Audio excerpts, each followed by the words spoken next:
Gracias y sí se oye, sí. Y creo que antes de empezar quisiera yo agradecer a los organizadores porque sé que que organizar este tipo de encuentros requiere realmente un gran esfuerzo, entonces quisiera que le agradeciéramos a los organizadores.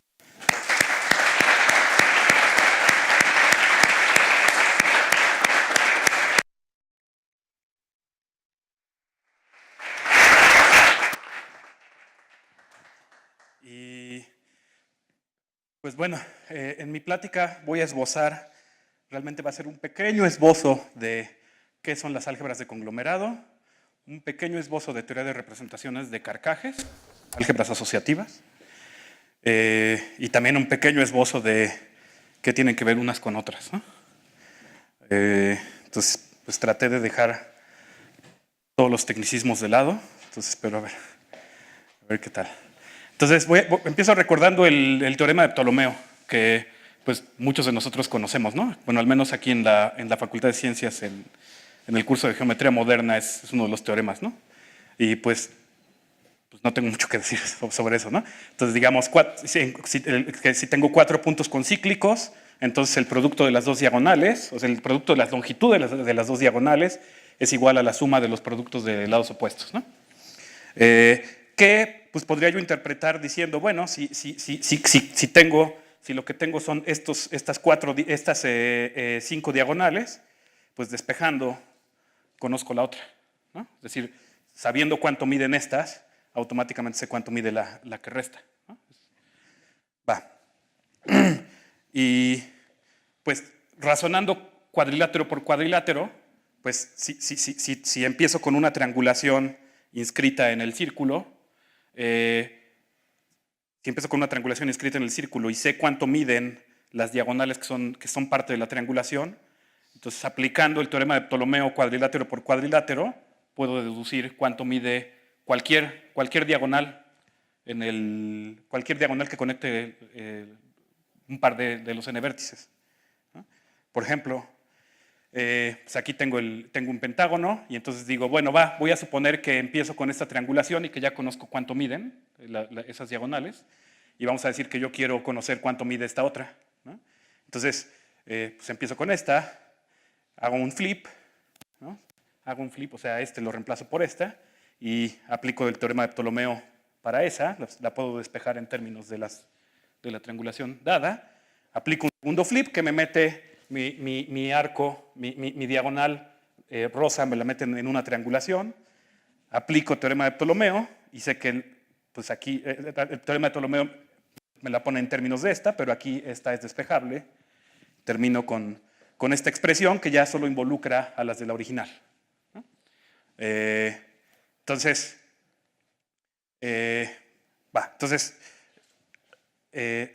realmente conociendo cuánto miden las diagonales en una triangulación, puedo conocer cuánto mide cualquier diagonal que conecte un par de esos puntos, ¿no? Ok, ahora también es posible leer esta igualdad, pues combinatoriamente en términos de las adyacencias entre las diagonales. Ajá.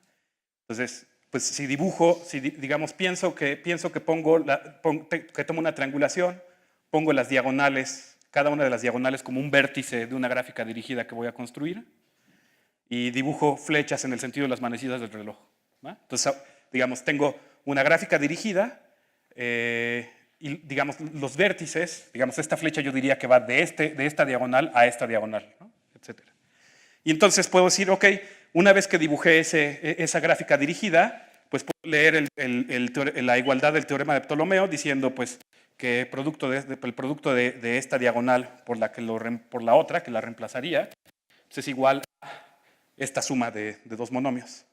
Ajá, donde pues este es el producto sobre las cosas, sobre las flechas que empiezan en mi diagonal, y el otro es sobre las flechas que llegan, ¿no? Entonces, pues aquí este término sería este por este, ¿no?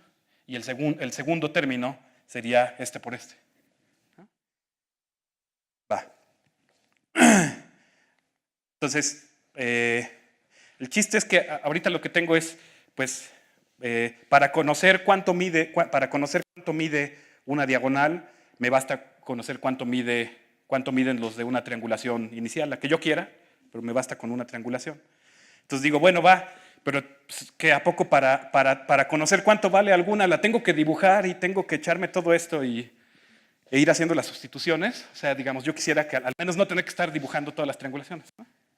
Entonces, digamos, por eso pensé en codificar la igualdad de Ptolomeo en términos de una gráfica dirigida. Porque si yo logro predecir cada vez que hago un flip, es decir, cada vez que sustituyo una diagonal por la otra en el cuadrilátero, si logro predecir cómo cambia la gráfica dirigida, pues ya tengo mi reglita, ya tengo mi receta para medir cualquier diagonal. Entonces, pues ahora, ¿cuál será la relación? Pues en lugar de gráfica dirigida voy a decir Carcaj. Entonces, ¿cuál es la relación entre los carcajes? Entonces aquí lo que tengo es dos triangulaciones, pues que es de un hexágono, bueno, de un disco con 6 puntos en la frontera. Y tengo dos triangulaciones relacionadas. La única diferencia entre las triangulaciones es que están relacionadas por un flip, ¿no?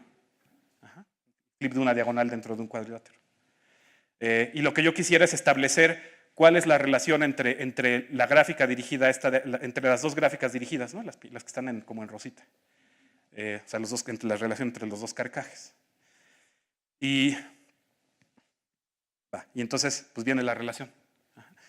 Entonces, si empiezo con el carcaj de una triangulación y tomo una diagonal, a la que pues, justo le voy a hacer flip para obtener la otra, el nuevo carcaj puede ser obtenido aplicando estos 3 pasos, digamos, primero luego luego ¿no? Entonces, en el primer paso, lo que hago es me fijo en los pares de flechas que consisten de una flecha que llega a mi diagonal y otra que sale. Y cada vez que tenga yo uno de esos pares, pues introduzco una nueva flecha, digamos que pienso como si fuera una flecha compuesta, pues de aquí a acá. En el segundo, digamos, bastante sencillo el paso, ¿no? El segundo paso, pues invierto las direcciones de las flechas incidentes en K.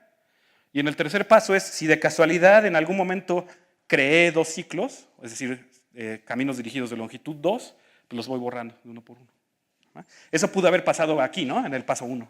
Pudo haber sido que creara yo ciclos de longitud 2, ¿no? Y entonces, pues, digamos, para ejemplificar, por ejemplo, esta flecha de aquí puedo pensar, ok, durante el proceso de 3 pasos, pues surgió de componer esta con esta, ¿no? Esta flecha de acá, pues en realidad viene de invertir esta, de revertir la orientación, ¿no?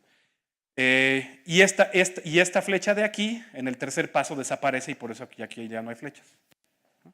Entonces ya tengo la relación y a la relación le voy a llamar mutación. Es decir, si empiezo con un carcaj que no tenga 2 ciclos, tomo un vértice del carcaj y aplico estos 3, al resultado le voy a llamar la mutación del carcaj original con respecto a ese vértice. Entonces, por eso le llamo mutación, ¿no? Y entonces, a lo que llego es, pues, poniendo las dos cosas juntas, poniendo primero que aplico el teorema de Ptolomeo cuadrilátero por cuadrilátero, y después que pues, en realidad la igualdad del teorema de Ptolomeo lo puedo leer nada más del carcaj, o sea, de una gráfica dirigida. Pues a lo que llego es que para conocer cuánto mide cualquier diagonal, me basta tener el carcaj de una triangulación, porque después con el proceso de mutación puedo producir fórmulas para las longitudes de todas las diagonales, ¿no? Fórmulas que se ven así, ¿no? Y entonces, digamos, al menos pues ya no tengo que estar dibujando triangulaciones para eso, o no necesariamente. Y tengo un proceso, y en el camino estoy obteniendo un proceso que puedo generalizar, que puedo aplicar a carcajes que no necesariamente vienen de triangulaciones, ¿no? Ok, entonces digamos, todo eso se supone que es una motivación para estas definiciones, ¿no? Entonces, voy a decir que una semilla, a una pareja de la forma Q lambda, le voy a llamar semilla si Q es un carcaj, o sea, una gráfica dirigida con vértices los números de 1 a n, que no tenga ciclos de longitud 2, o sea, ciclos dirigidos de longitud 2. Ajá. Y una n-ada lambda de funciones racionales que sea algebraicamente independiente. Entonces, lo que pienso es que estas lambdas son las funciones que a cada diagonal digamos que asocian la longitud. Ok. Y entonces, pues llego a esta definición. Si me dan una semilla y un vértice K, defino la mutación como una nueva semilla, en la que el carcaj subyacente es pues, el que obtengo aplicando la mutación, es decir, los 3 pasos, al puro carcaj, solo a nivel de carcajes.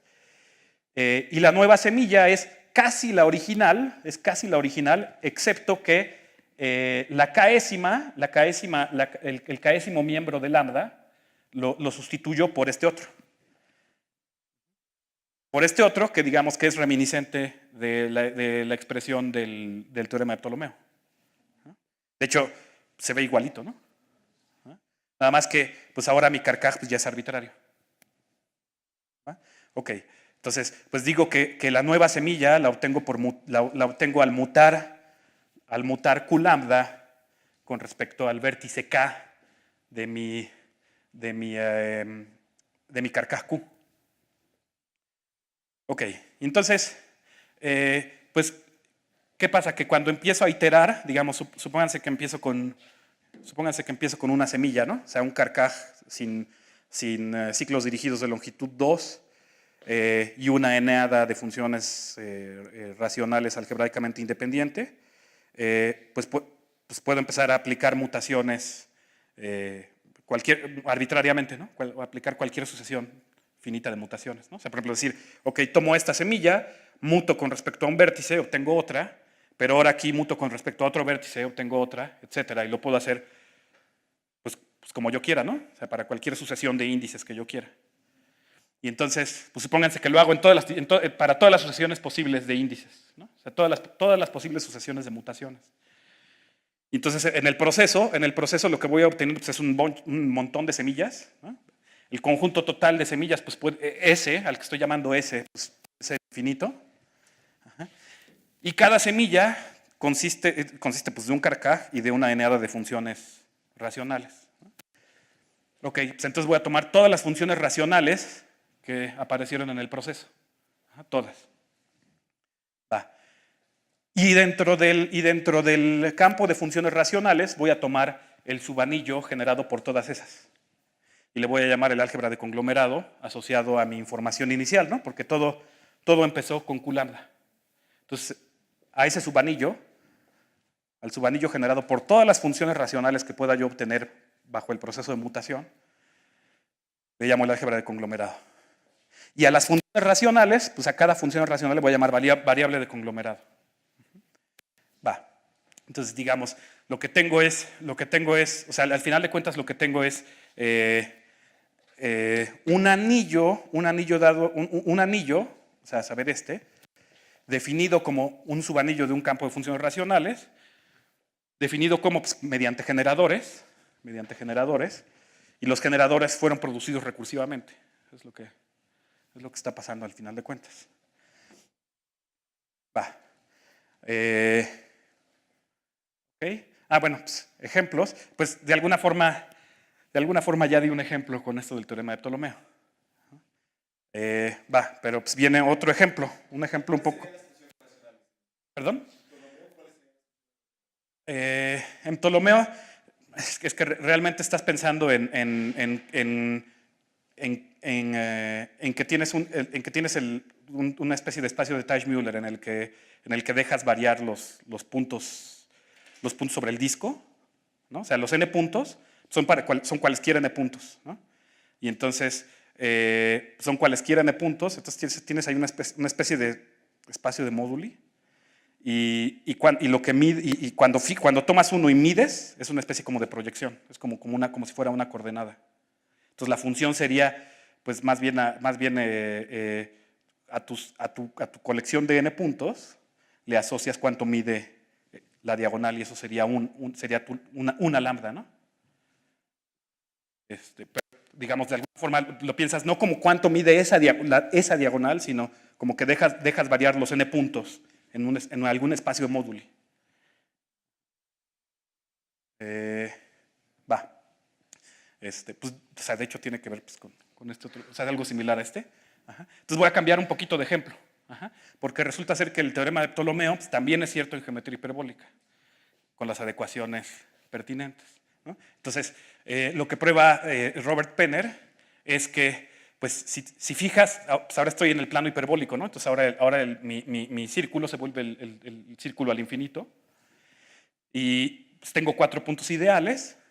Entonces lo que dice el teorema de Penner es, pues, toma cualesquiera 4 puntos ideales, toma cualesquiera orociclos basados en ellos y mide los segmentos, o sea, forma el cuadrilátero ideal y corta con los orociclos y mide lo que te queda, ¿no? Las longitudes finitas que te quedan y nada más hazles una pequeña modificación. Básicamente toma su exponencial de ellas. Si haces eso, se vuelve a cumplir la igualdad de Ptolomeo, así tal cual la conocemos. Va. Y de nuevo, el chiste es que como es para cualesquiera 4 puntos y para cualesquiera orociclos basado en ellos, pues en realidad es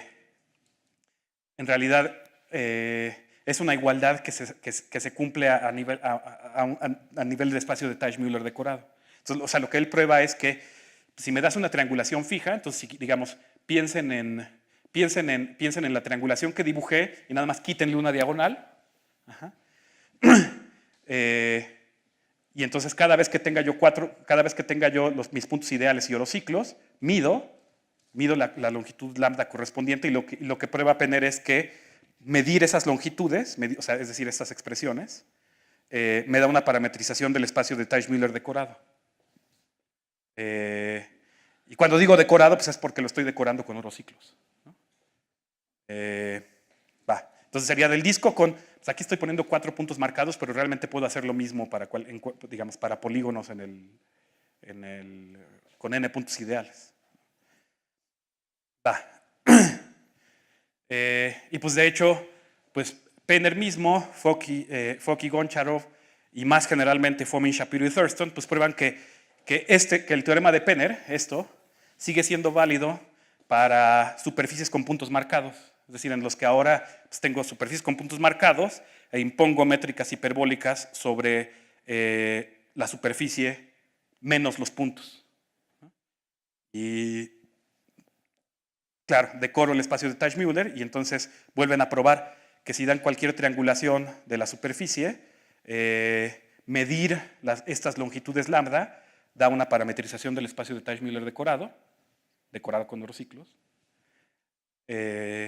Y que a la hora de hacer flips de triangulaciones de superficies se sigue cumpliendo el teorema de Ptolomeo. Va, ok. La consecuencia es que si ahora considero las longitudes lambda, es decir, ahora considero que tengo el espacio de Teichmüller decorado y para cada diagonal lo que tengo es la función que me da la longitud lambda, ese anillo es un álgebra de conglomerado. De alguna manera, la forma de pensar es que pues tiene uno, digamos, si quieren seguir pensando en el disco con n puntos marcados en el círculo al infinito, o si quieren pensar en superficie con puntos marcados, pues a eso le asocio el espacio de Teichmüller decorado, y pienso que con las longitudes lambda estoy obteniendo una especie de anillo coordenado del espacio de Teichmüller. Y entonces, de alguna forma, el anillo coordenado del espacio de Teichmüller decorado es un álgebra de conglomerado. ¿Cuántos generadores? ¿Perdón? ¿Cuántos generadores? Pues sería, en el caso del polígono, sería que el número de arcos, ¿no? O sea, el número de diagonales. Ajá. Ajá. Y ya en el otro, en el caso de una superficie, realmente necesitas un generador por cada arco, ¿no? Entonces puede ser infinito el número que necesitas. pero cualquiera puede ser expresado en términos del original por el proceso de mutación. En términos del original como un polinomio de Lagrange, no como polinomio de Lagrange. Pero sí, pero si quieres todo, necesitas en general un número infinito. Sí. Entonces, pues ahora quiero hablar un poco de relación con representaciones de carcajes, ¿no? O sea, digamos, todo estas dos diapositivas, pues realmente eran para dar un poco la idea de cómo surgen álgebras de conglomerado en ejemplos, ¿no? Entonces, uno pensar, bueno, pues surgen como anillos coordenados de espacios de Teichmüller decorados. Okay. Entonces, ahora, relación con representaciones de carcajes, es decir, con representaciones de álgebras asociativas.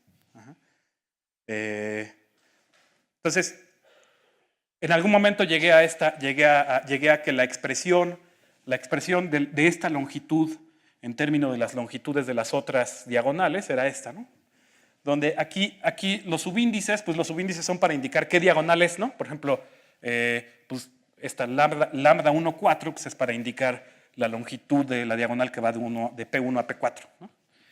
Pero para estar cargando con índices dobles todo el tiempo, pues lo que voy a hacer es, voy a tomar aquí, al menos en este caso, mi pentágono, y voy a numerar las diagonales, ¿no? Digamos, las numero como se me antoje, pero las numero.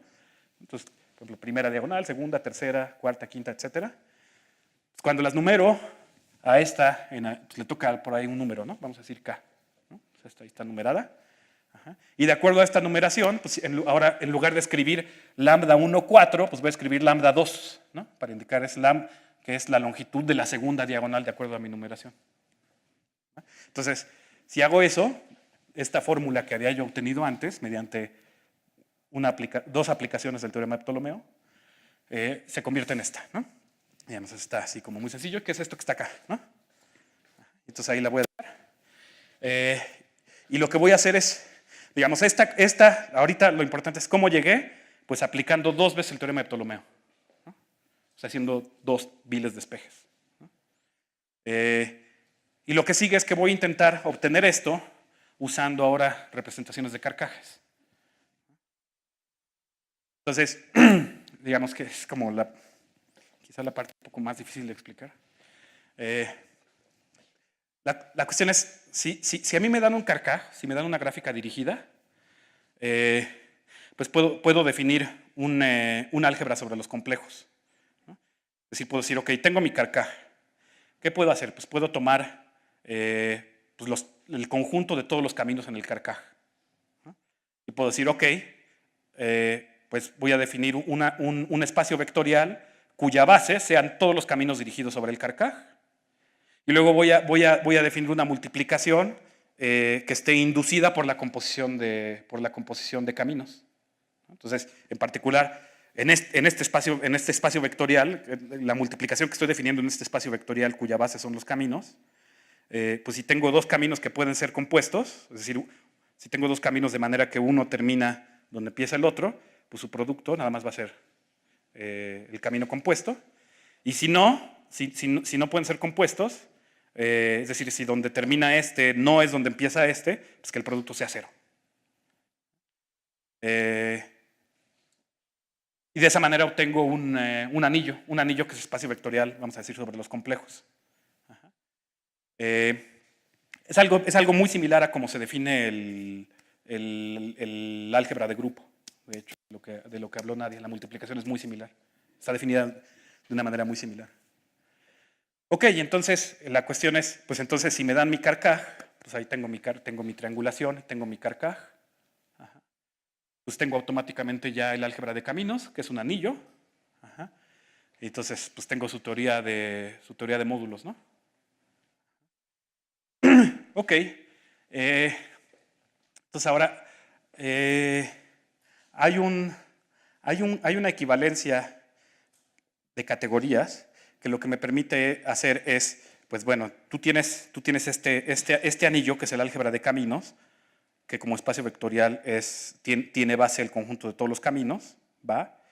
Y hay un teorema que me dice, bueno, una equivalencia de categorías que me dice, cualquier módulo que yo te dé sobre este anillo, puedes visualizarlo, o sea, puedes graficarlo, poniendo espacios vectoriales en los vértices y transformaciones lineales en las flechas. De manera que, por ejemplo, esto que dibujé aquí, que lo que hace es poner el espacio vectorial 0 en todos estos vértices, poner una copia de los complejos en este vértice y otra copia de los complejos en este vértice. Y aquí pues, la transformación identidad, eso corresponde a un módulo sobre el álgebra de caminos. ¿No? Y a esto le llamo una representación. Entonces la moraleja es que pues, los módulos sobre el álgebra de caminos pueden ser visualizados. ¿No? O sea, pueden ser de alguna forma graficados. Exacto, exacto. El espacio subyacente del módulo es la suma directa de estos dos y la acción de la flecha está dada por esta, ¿no? O sea, la acción de la flecha sobre esta copia es 0 y sobre esta lo manda. Va. Entonces, hay una cosita más que creo que pues, no me da tiempo realmente de describir, que es que en realidad trabajo con cierto cociente del álgebra de caminos, no trabajo con el álgebra de caminos tal cual, sino, es decir, no trabajo con toda la categoría de módulos del álgebra de caminos, sino con cierta subcategoría plena. Y en esa subcategoría plena, o sea, es decir, coincide con la categoría de módulos de cierto cociente del álgebra de caminos, pues a mi diagonal original, la rosa, pues le puedo asociar una representación de la manera obvia, que es, pues fíjate dónde cruza a la triangulación. Pues cruza en la diagonal 2 y en la diagonal 3. Ok, pues en los puntos de cruce, pon una copia de los complejos. Y luego, como tienes el segmentito que va del cruce de la diagonal 2 al cruce de la diagonal 3, pues pon la identidad. ¿No? O sea, es decir, con mi diagonal construí una representación del Carcaj de una manera así súper obvia. ¿No? ¿Va? Y luego esta representación, pues es un módulo, o corresponde a un módulo sobre cierto cociente del álgebra de caminos. Y lo que voy a hacer es dos cosas. Una es, pues le puedo tomar presentación inyectiva a esta representación, y la otra es leerle su f polinomio, que es una función generadora de subrepresentaciones, una función generadora de submódulos. Entonces aquí está presentación inyectiva. Hay una cosa más que, digamos, que no estoy diciendo en completo detalle, que es que algo que resulta ser un hecho bastante estándar en representaciones de Carcajes es que cada vértice del Carcaj da lugar de manera canónica a un módulo inyectivo inescindible. Y entonces, pues, la presentación inyectiva de esta representación se vería así, donde aquí sería el inyectivo al que da lugar el vértice 3 del Carcaj, y esta sería la suma directa del inyectivo al que da lugar el vértice 1 del Carcaj, o sea, la diagonal 1, y también la diagonal 5. Entonces, total, así se ve la presentación inyectiva de mi representación. Pues aquí puedo guardar esta representación inyectiva en un vector. Digo, bueno, pues a los que aparezcan aquí, pues cuéntales, es decir, los que aparezcan en el paso 1, pues cuéntales la multiplicidad y ponlos en la entrada correspondiente. Y a los que aparecen aquí, tómale su multiplicidad y ponla en la entrada correspondiente con signo menos. ¿No? Entonces, por ejemplo, aquí, pues nada más de ver este vector, digo, bueno, pues lo que está pasando es que la representación inyectiva I1 aparece con multiplicidad 1, I5 aparece con multiplicidad 1, e I3 aparece con multiplicidad 1, pero luego. ¿No? Pues total que la presentación inyectiva la puedo guardar en un vector, ¿va? Pues, que le voy a llamar el G vector de la representación. Y ahora, el f polinomio lo que hago es empezar a contar subrepresentaciones. Subrepresentaciones de esta de dimensión 0, nada más hay una. Hay una subrepresentación anclada en el vértice 3, que es nada más tomar este subespacio.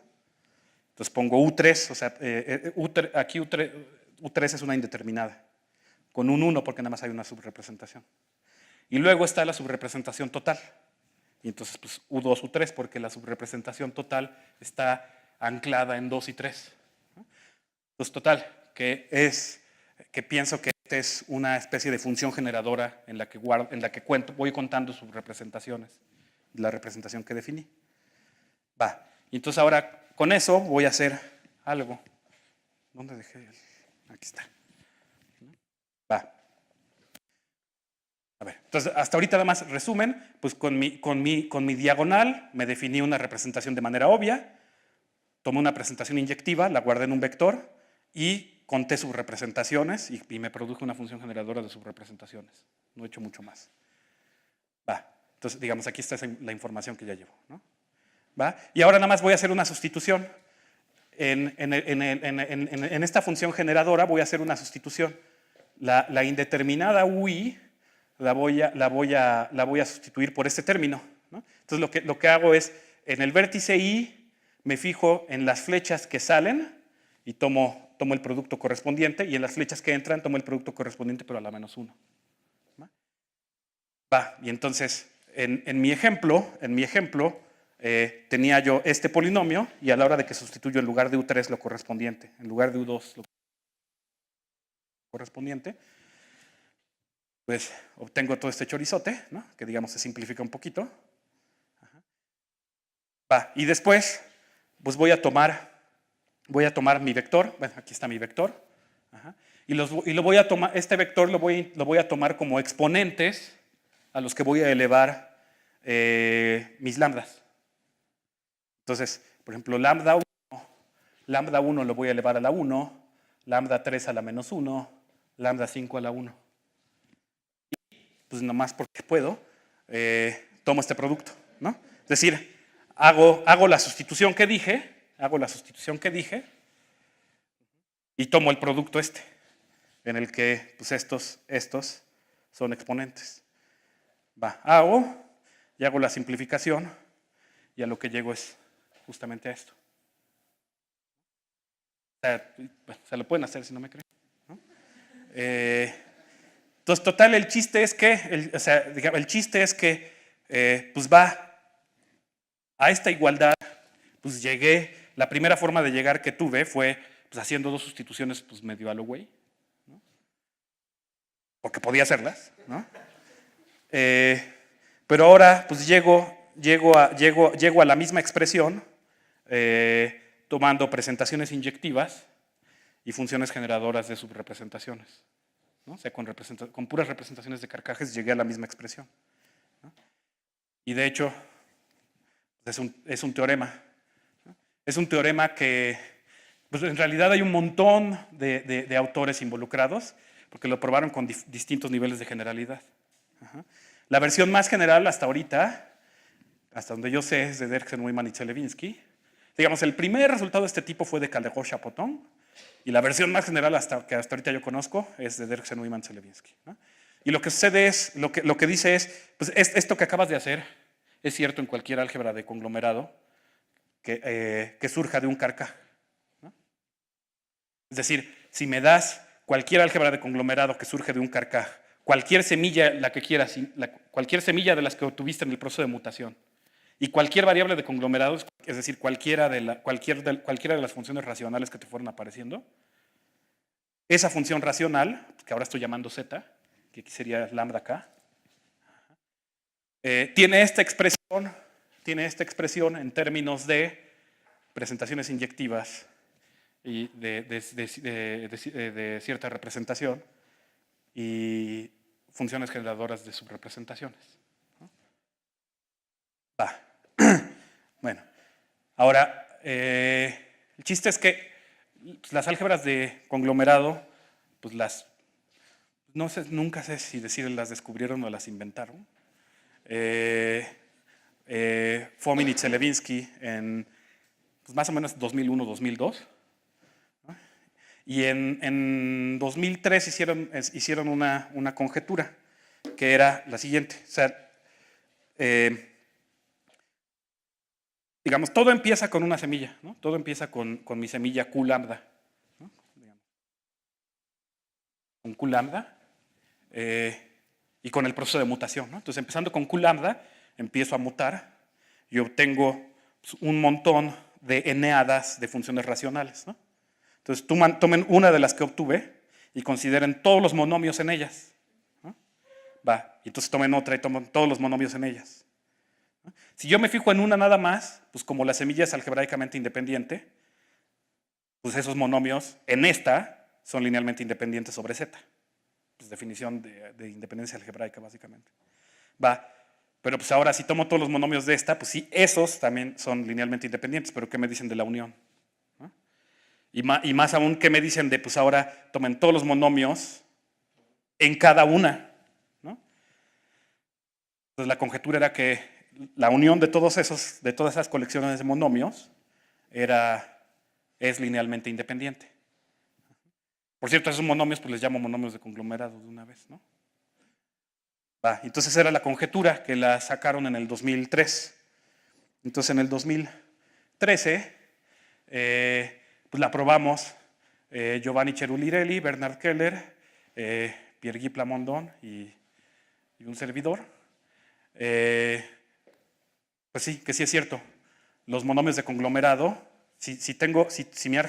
cuando tengo mi álgebra de conglomerado que surge de un Carcaj, los monomios de conglomerado de los que acabo de hablar siempre son linealmente independientes.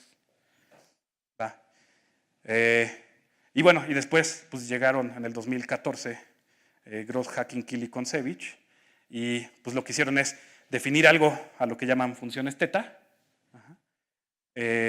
Bueno, estudiar funciones teta, porque si no me equivoco estas ya las habían definido Gross, Hacking y Kill. Y pues lo que prueban es que, pues las funciones teta siempre tienen a los monomios de conglomerado, y pues para casi todas las álgebras de conglomerado que surgen de Carcajes, pues nos matan el resultado, ¿no? Porque, pues de hecho prueban que es una base. Para casi todas, no me voy a meter, hay ciertas condiciones que tiene que satisfacer el Carcaj, pero en un sentido bien definido son casi todos, ¿no? Y pues, nosotros lo hacemos así como, justamente, o sea, la forma en la que probamos la independencia lineal de monomios de conglomerado, pues usamos fuertemente esta expresión. Usamos esta expresión y probamos independencia lineal de monomios de conglomerado, y pues lo que hacen ellos es algo completamente distinto, y pues realmente pues bastante más potente, ¿no? Digamos, tan potente como para obtener una base en muchos casos, ¿no? Y pues bueno, siempre es bueno saber que alguien así está interesado, ¿no? Y ya, eso es todo. Gracias.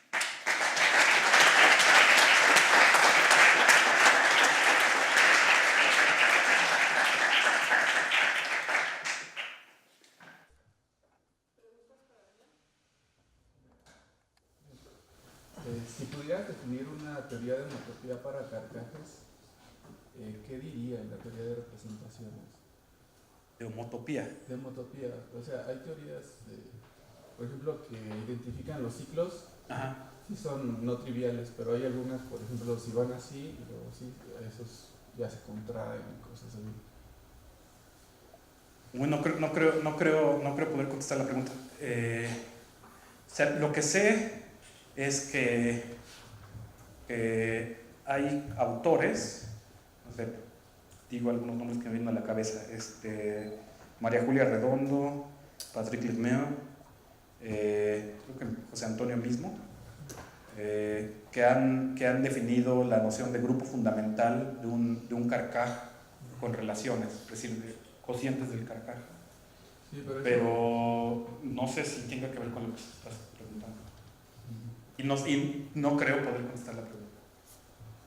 Pues bueno, eso se puede probar que creo que tomas la categoría de lazos y luego le sacas ahí localizas y eso va a ser el grupo fundamental, ¿no? El grupo fundamental. Okay.